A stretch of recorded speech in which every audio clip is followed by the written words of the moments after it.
part of the reason that we wanted to do this reporting in the first place is because, of 7 years into operations, the train has become hailed as a model for, America can build trains, we can run trains again. It's excited a lot of people. It's a private company doing this, but we were watching it and, from our seats as reporters and as citizens here and saying, why are so many people dying here? Like, what is going on? And it's been known for several years that it was the deadliest train by mile, according to the federal data. We also knew we probably didn't have the full picture either.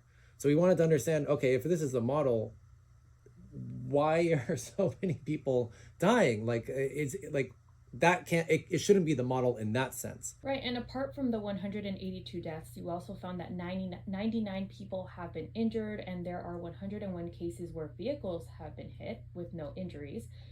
Were these accidents and deaths predictable or avoidable?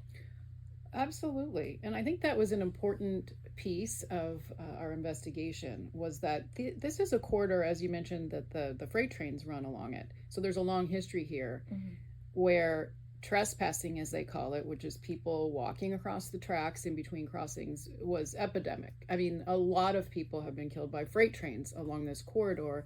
And one could see that if you're going to be introducing a very fast train on tracks where a lot of people have already died, it's, might not work out so well. Legally, Brightline has done everything they are required to do.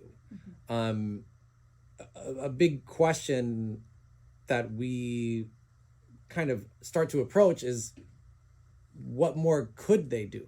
Or, are the laws that are on the books adequate for the reality of this train? Yeah. It's not that the company hasn't crossed T's and dotted I's. It's just clearly something's not working because people are still dying almost, on average every 13 days, according to our reporting.